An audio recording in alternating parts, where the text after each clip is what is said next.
Masalada, Niger, 1:45 a.m. In the still blackness before dawn, the distant growl of motorcycles breaks the quiet. 6 riders tear through the dirt roads, each man gripping a Kalashnikov, each knowing precisely where they're headed. Their destination, the rural home of American missionary Philip Walton. When they kick in the wooden door, Walton barely has time to react. He offers them the only cash he has, $40. But that's not what they came for. To the gunmen, it's an insult. They want something worth far more. So, when money fails, they take the man himself. His wife watches helplessly as her husband is dragged outside. The motorcycles roar back to life, carrying him into the black void of the Niger night. By the time the first light touches the horizon, those engines will have crossed into Nigeria. And by sunset, Philip Walton will be worth $1 million. 18 hours later, the ransom call comes through. $1 million. Cash. Inside CIA headquarters at Langley, analysts are already locked in. The phone used for the ransom demand becomes their key. NSA satellites reposition, tracking every ping, every signal bouncing through Niger's thin cellular grid. Each digital whisper paints a picture. Speed, direction, stops, and coordinates. The kidnappers' every move now exists as a mathematical pattern. Latitude, longitude, and time. But on October 28th, the data trail vanishes. The phone stops transmitting near the Nigerian border. Yet, by then, other eyes are watching. Overhead, Marine Special Operations drones scan the ground, following familiar heat signatures. The kidnappers made a fatal mistake. They kept using the same phones. Half a world away at Dam Neck, Virginia, a secure line rings. A duty officer answers, listens, and turns grim. Moments later, SEAL Team SIXS Silver Squadron gets the alert. Possible hostage rescue, West Africa, time sensitive. Operators start pulling gear from lockers, checking weapons, oxygen rigs, and parachutes. This is what they live for. From the moment Walton was taken, the clock has been ticking. He has roughly 68 hours before his captors decide he's more useful as a message than as a man. But for the U.S. military, that means 68 hours to bring him home.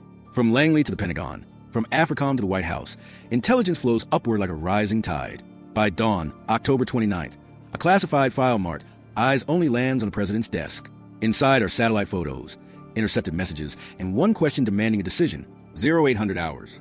Situation room. President Trump reviews the intel package again. The satellite imagery is sharp.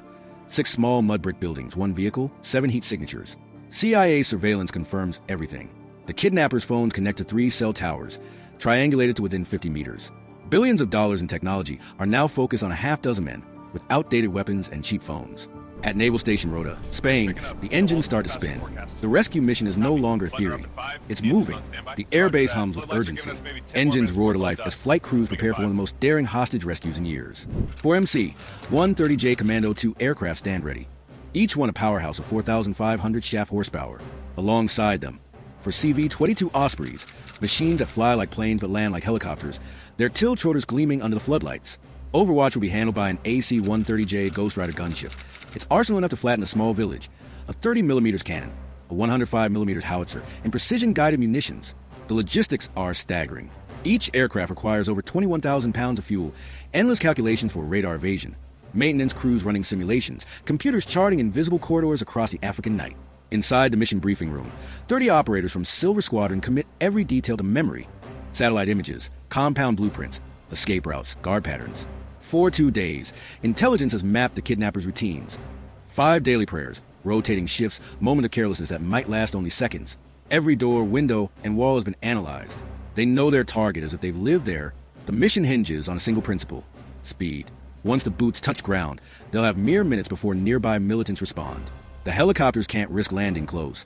The sound would give everything away. Instead, they'll come in the hard way.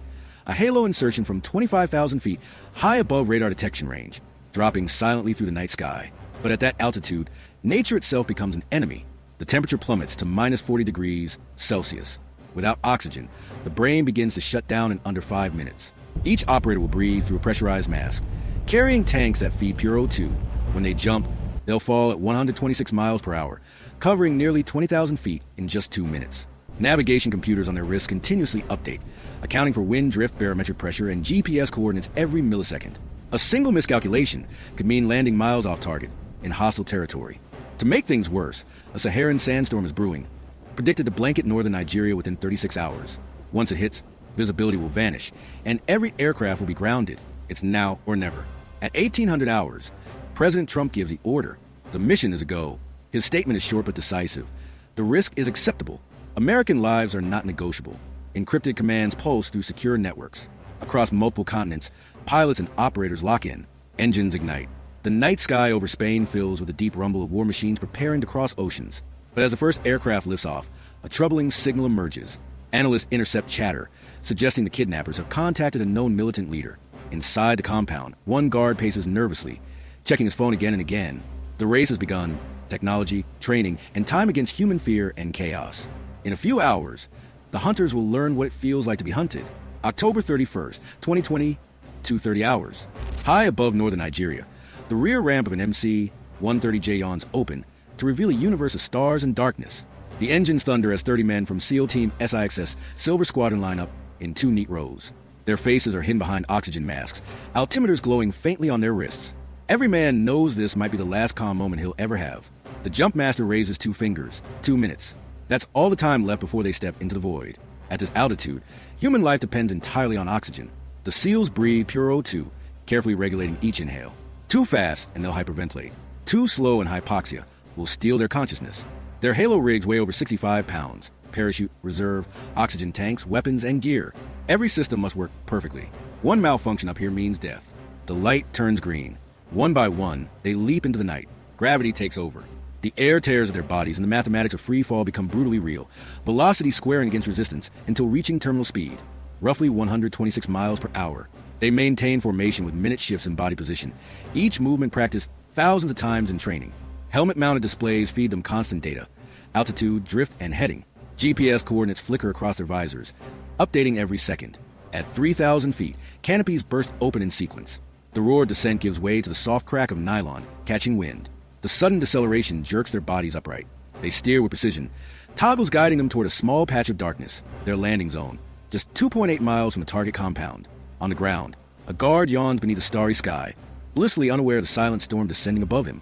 At 2:47 hours, the SEALs touch down in perfect formation. Parachutes are collapsed and packed within seconds. Each man activates an IR strobe, invisible to the naked eye, but glowing bright through night vision. The mission clock starts now. They move out 3 miles of rough, uneven terrain between them and Philip Walton. The formation is tight. Point man up front, flankers watching the sides, rear security guarding the trail. Weapons at the ready, compact HK-416 as fitted with suppressors, IR lasers, and night optics. Above them, thermal drones track real-time data. 7 heat signatures in the compound, no movement. Then, an unexpected blip, a motorcycle, approaching fast from the east. The operators melt into the landscape, motionless. The rider passes within 200 meters, oblivious. The sound is engine fading into the distance. At 3:14 hours, the team reaches the assault position.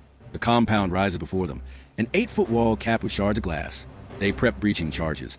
Precise amounts designed to blow doors without collapsing structures. Through their scopes, they see everything. 2 guards outside walking lazy circles, 5 others sleeping or idle inside.